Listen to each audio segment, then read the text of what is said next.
Hey, what's up, my people? How are you doing? My good name is Jane Mwangi. I'm back again with a very interesting video, Kamakawa Ida. And today, guys, I have a very interesting video that you're not yet ready for it. So today we are going to talk about driving in Canada, and specifically Canada, Ontario.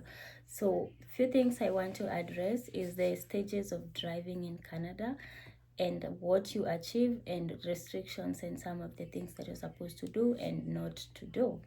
So stay tuned, and I hope you enjoyed this video. If you find it useful, please don't forget to subscribe to this video for more updates in the upcoming videos. So what I'm gonna show you is I have few points in my journal book that I'm gonna use to refer to some of the things that I might not be sure. I don't want to give false information, so you might see me referring to some of the few notes in here.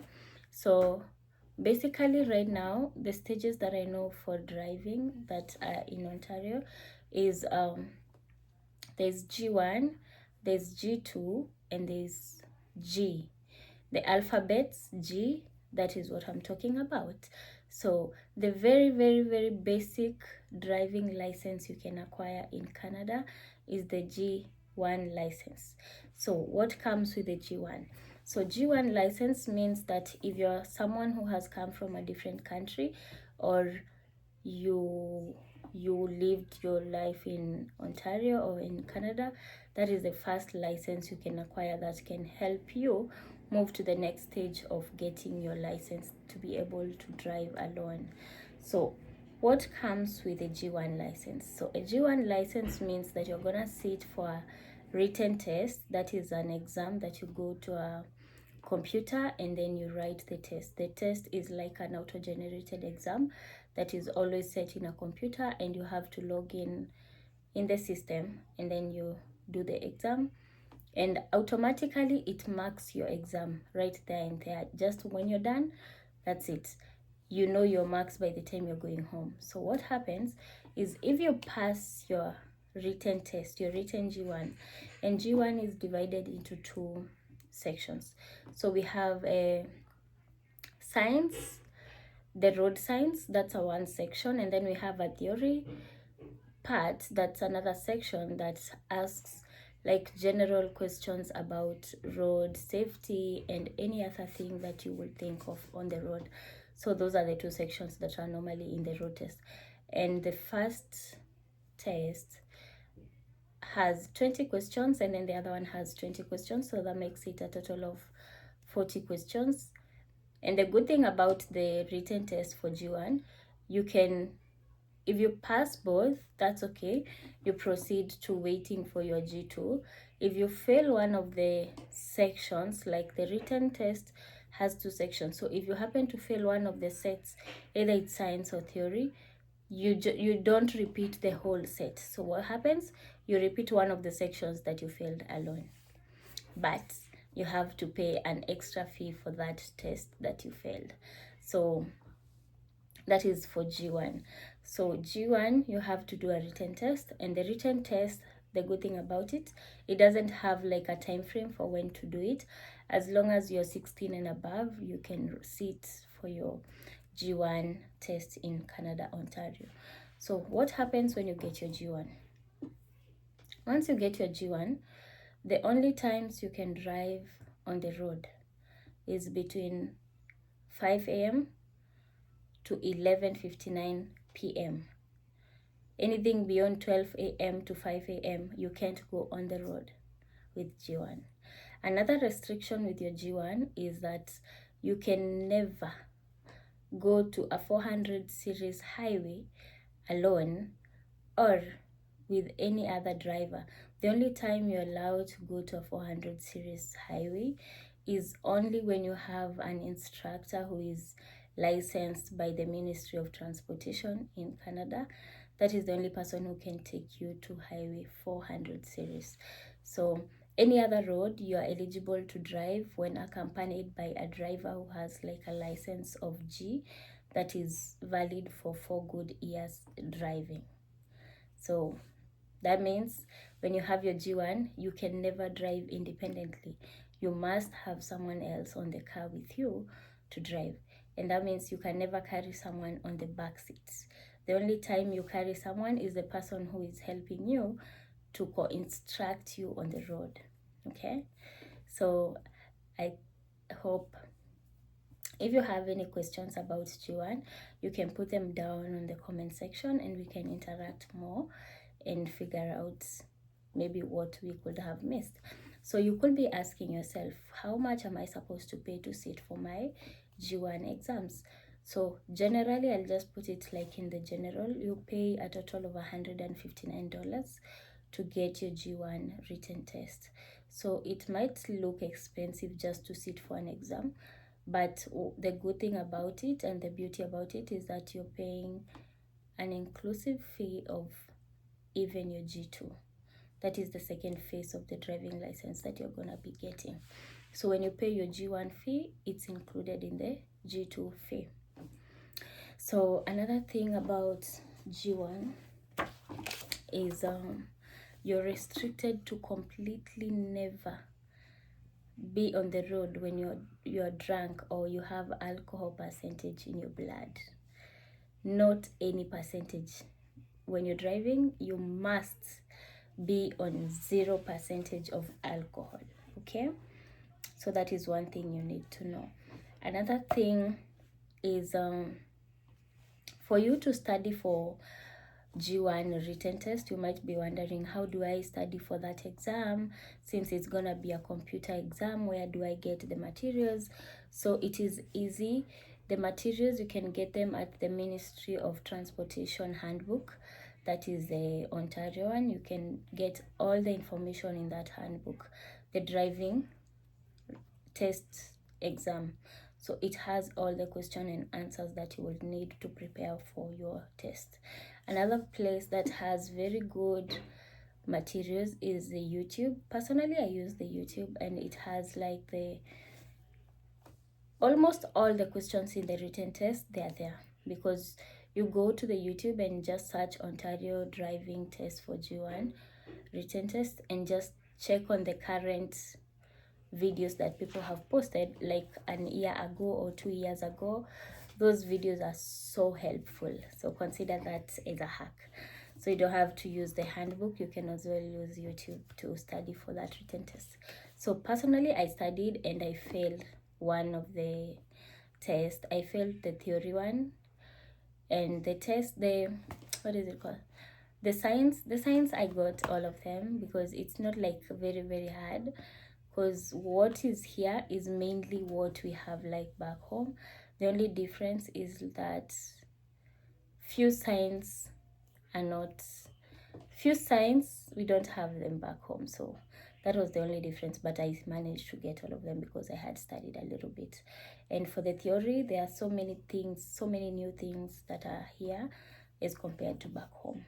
So consider reading well for the theory parts. Theory is a bit tricky, but it's not hard.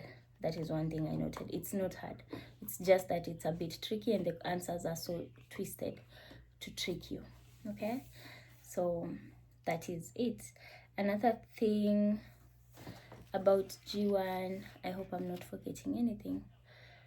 Okay, where someone would ask, where will you go to sit for your G1 test? So these are places you can go to sit on your G1 test.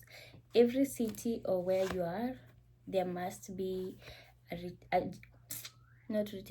there must be a drive test close to you.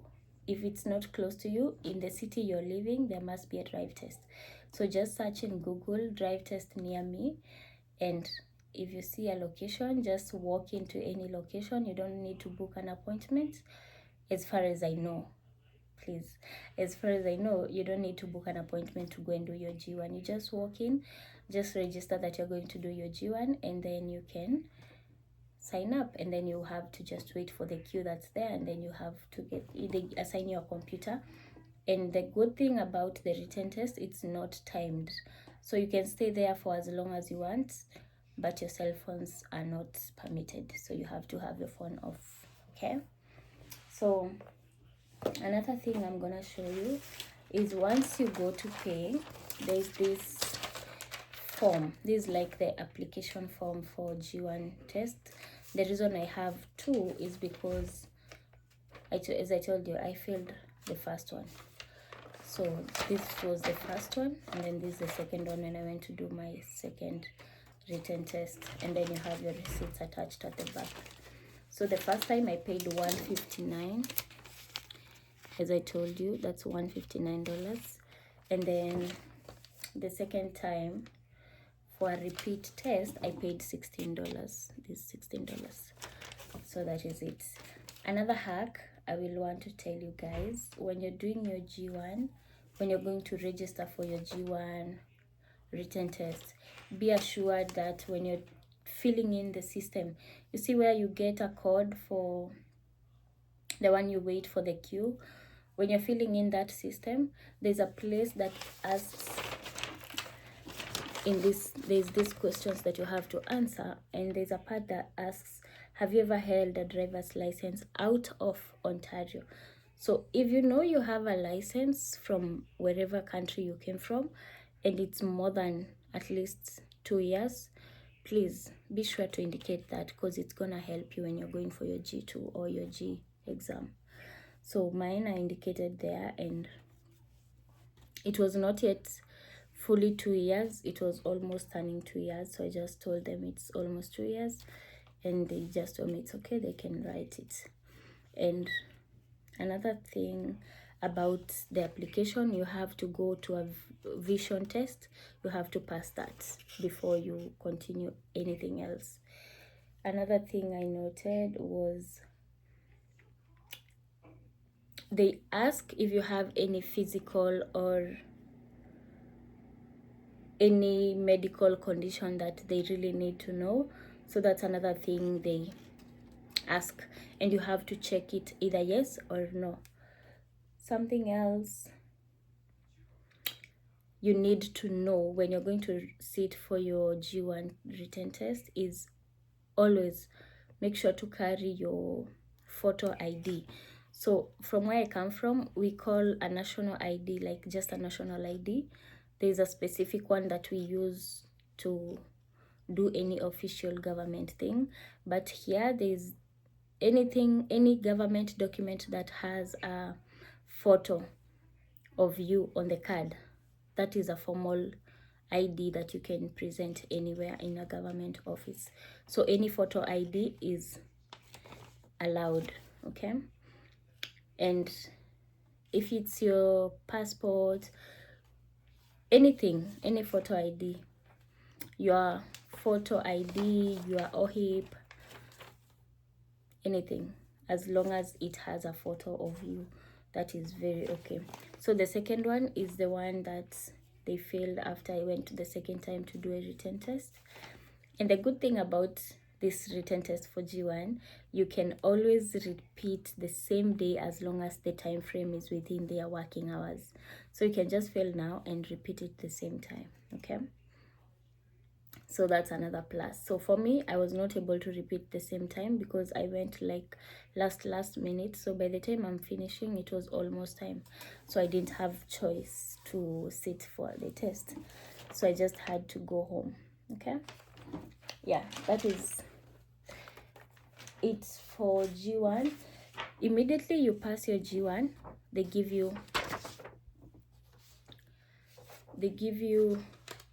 this is a temporary license that you can use on the road with your co-driver, and it states it's a G1 class license, and that is how it looks. And one thing about it, you have to physically sign your license, okay? And they say it is for G1, this is valid without your photo card. Photo card means it is valid without your physical G1 hard copy, okay? And that is it.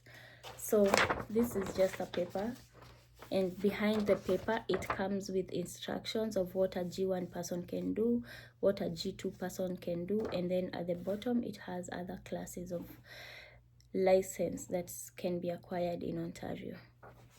So So I mentioned that you can never be drunk with a G1 license. You must drive only when accompanied by a fully licensed driver who has at least 4 years of driving experience. This I'm just reading directly from what they've written. So you know I'm not just saying words. So the accompanying driver must be authorized to operate a Class G vehicle and must have a blood alcohol content of less than 0.05%. The person accompanying you has exemption of a 0.05% alcohol. So another point is you must have only one front seat passenger. Okay, so that means what? Only your co-driver is allowed to be carried by you. So you must limit the number of passengers to the number of working seat belts in the vehicle. So this one is just there, but literally you can never carry people. So unless accompanied by an instructor who is a licensed instructor, that is the only time you can go to a 400 series. Never make that mistake. And to be specific, they have even went ahead to write for you any 400 series highway with a posted speed limit greater than 80 kilometers per hour. And they specify which kind of highways that have higher speed limit of more than 80. For instance, they have the Queen Elizabeth Way, Don Valley Parkway, Gardiner Express, EC Row Expressway, or the Constaga Parkway. Honestly, I don't know the EC Row Expressway. I don't know about it. I've never heard about it. Or the Constaga Parkway. I have not heard about that one as well. So those are the roads that you can never pass. Of course, we know the 400 series, 400, 409, 401, 4. There's so many. Mention them in the comment section. So another point about G1 is you must not drive between 5 a.m. and midnight. Okay?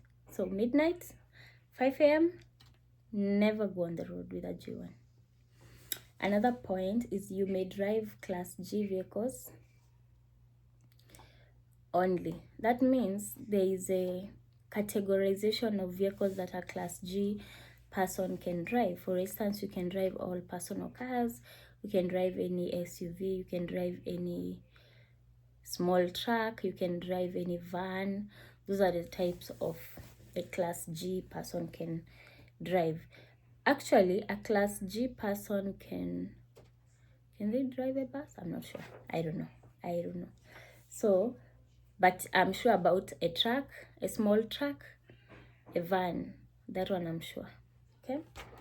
So that's all about G1 that I have for you guys. And from that, we can go straight to G2. Yay! Okay. So with G2 is kind of same thing with the G1.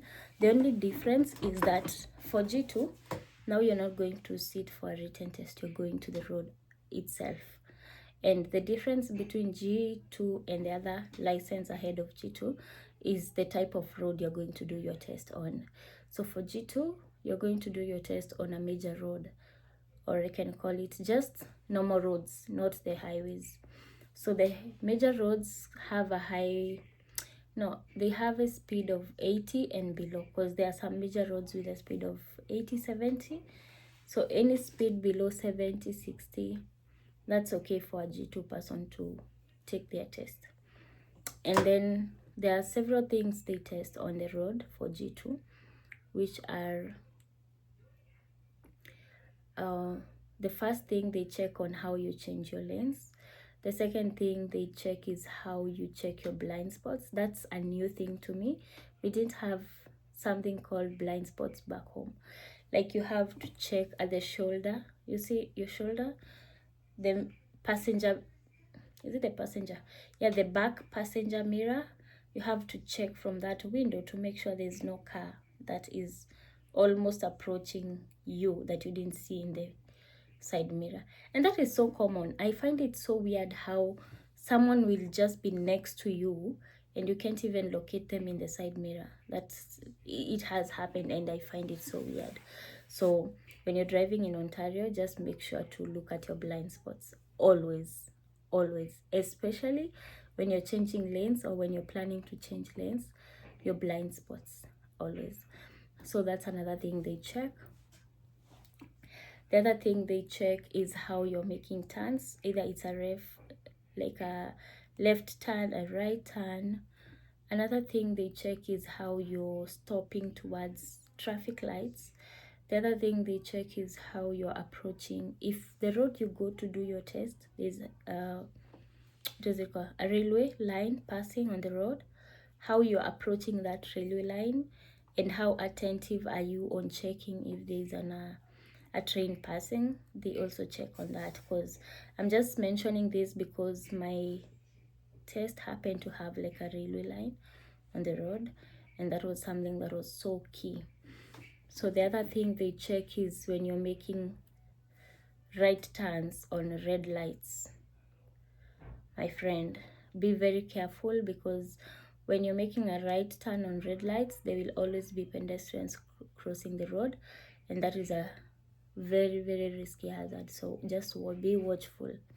Another thing, when you're doing your G2, be very cautious that nobody horns on you, because any beep or horn that another person makes on you, that's an automatic fail when you're on the road. So just be watchful.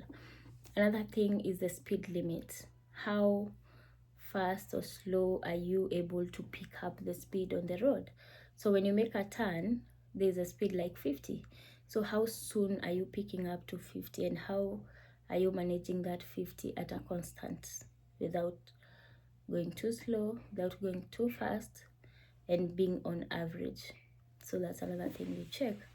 So when you exit the roads, you go to these regions that are called like community areas, community zones. So another thing they go to check in the community zones is how you can make a 3-point turn. 3-point turn is where you make a turn, like it's a 3-point turn. Basically, you're making like a U-turn, and the number of times your car moves is 3. So if I'm stopping here, I'm making a 3-point turn. So I'm going, I get to the end of the road on that side, and then I reverse, and then I move. So those are 3 turns. So that is what they call 3-point turn. And they at the 3-point turn, they check so many things on the blind spots. If any cars are approaching or from the back or in the front, how are you managing those cars? They also check your takeoff. How are you taking off? How careful are you? So there are so many petty things they check, but they are very important. Another thing they ask you to do in the community zone is an uphill parking and a downhill parking. So uphill parking and downhill parking is just how you, if you're told to do uphill parking and downhill parking, is just the turning of the steering to the end. So one of the uphill parking and downhill parking is turning your steering wheel to the end, to the right, while the other one is turning your steering wheel to the left. That's simple, but you must be parked on the side of the road. Another thing they check is if you're able to do an emergency stop. So an emergency stop basically means you're putting on your hazards and you can be able to brake safely. The other thing they check was, I'm trying to remember because I already did my test, and I'm giving you points of the things they did, like they observed with me. So the other thing, so another thing they check is how you're parking. So this one happens when you're coming back at the drive test. So that is when they tell you to park. So they can either tell you to park using the front side of the vehicle, or they can tell you to reverse park. So you better practice on those two, because be guaranteed on G2 you'll have to park one of the two. So another thing about G2, the charges, automatically when you're going to sit for your G2 test, you don't pay anything. Why? because the fee is $53, but it's normally paid or covered under the G1 test that we paid $159. So $53 goes to G2. So when you're sitting for your G2, you don't pay anything, okay? So the only charges you pay is for the person taking you for the test. If you're taking an instructor with you, that is the only person you pay extra charges. Another thing about G2 is when you pass your test, you still get a waiting. This is kind of, we call it waiting. Anything that is not the actual thing you're waiting for. So that's a waiting. So for G2, you get a waiting as well. And the beauty about G2, it's like the actual or main license that anyone can just drive independently on the road. It doesn't have a lot of restrictions like the G1. And then there's no road you can't drive with the G2. The G2 also, you can never be drunk, or you can never have alcohol percentage in your blood. Also, another thing about the G2, you should carry passengers only with the number of working seat belts in the car, okay? And then there are other restrictions for the G2 drivers only. This one will cover another day, but that is what happens. So you can also drive all the class G vehicles with the G2. And then another good thing about G2, it doesn't have time limits or time restriction. You can drive anytime, any day, anywhere in the country. Another good thing about G2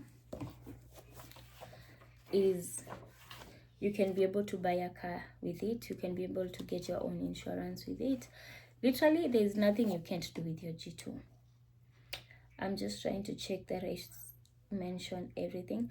Oh, one very important thing about the G2 is between your G1 and your G2 drive test, you have to wait for at least 1 year for you to sit for your G2. After you've passed your G1, you have to wait for your G2 at least 1 year. And this 1 year is if in the form I told you about, you didn't have any previous license from another place, okay? So if you didn't have a previous license, you have to sit for at least 1 year for you to sit for your test. And what do you do within this 1 year? You might be wondering, you've never driven a car, you've never done anything about driving, and here you are, you're supposed to go and sit for your drive test. Where will you be learning all this time how to drive? So there are always drivers who are, not drivers, instructors, driving instructors who are always available to show you how to. They train you everything about cars, everything about how to drive and safe driving. And the charges vary from one instructor to the other. Most instructors charge $30 to $50 per hour. And the most effective training is when you do it like 2 hours a day. Not every day, at least 2 hours a day in a week or 2 weeks. That one is gonna be helpful. And then after a couple of sessions, make sure to put more effort or more time on areas that you're not so good at. That way it's gonna help you pass your G2 exam. So another thing about G2, another thing, I think I've said all. If there's anything you think I've forgotten about the G2 license, please be sure to put it down in the comment section to help another person who is in need of this information, okay? So the other type of license, my dear friends, that we're gonna look at is the G license. So the G license is basically the G2, but a broader version of the G2. So with G license, you sit for your drive test, the actual drive test on the road. And the drive test happens on the highways. It never happens on just the major roads or the community area. No. The only time you sit for your G exam, you go to the highway. It can be a 400 series highway. It can be a major highway like Highway 7, these small highways that have a speed limit of 80 or 70, depending with the location, you can anywhere, anything that is just written highway, that is the places you can sit for your G exam. And one thing that most people do is they prefer to go to the outskirts of the city to sit for their G exams, because it's easier there, because it's not like so populated and there are not too many cars in the road, and the drive tests are not as harsh as city drive tests. So also you consider yourself going to the outskirts of the city, of the main city from where you are.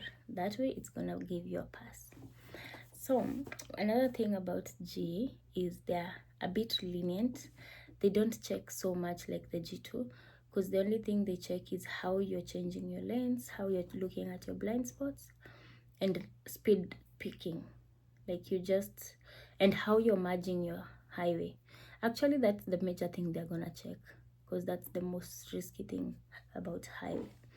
How are you merging from a surface road to the highway? How speed, what speed are you picking? What speed are you joining the highway with? How did you join the highway? When it is safe and when it is not safe. So those are some of the things that you really need to take care of before you sit for your exam. Another thing they look for is turn. Actually, the only thing they look for in G is the highway speed and interchanging lanes, and that's it. And speed, that's all. There's not much about G2, not much like the G2 one. And after you're done and the examiner is satisfied, you go back to the drive test and they give you your G. So in all these levels of drive tests, there is, okay, one thing about G license, the charges is most probably $90. G license, it's $91.25. And then for the G license, they are allowed to have at least a small percentage of alcohol in their body, which I don't know why, but it's not the best way, but they have that exemption of a very small percentage of alcohol can be in their blood. And then the charges are 91, and what else? And that's it. When you get your G, you have your temporary, and then your physical card comes in later. So for G1, your physical card comes in like 2 or 3 weeks later. For your G2, maybe a month. And then for your G, I'm not sure. I'm yet to sit for my G. Then another thing about the licenses is all of them kind of look the same. There's no much difference. The only difference and what happens is when you get your G2, your G1 stops being valid. It just remains as a photo ID. You can use it anywhere else, but not for the driving, no. And then when you get your G comes with more benefits, like reduced insurance rates. And then when you have G, you just comes with a certain confidence, like, you know. So let's purpose to get to G, and then in our next video, of which I'll not promise when, we're gonna look at other types of driving license in Canada, Ontario, and let me know what you think about this video, and if it's so helpful to you or any other person you know, share with them, and don't forget to subscribe, like, and share. Bye bye, love you.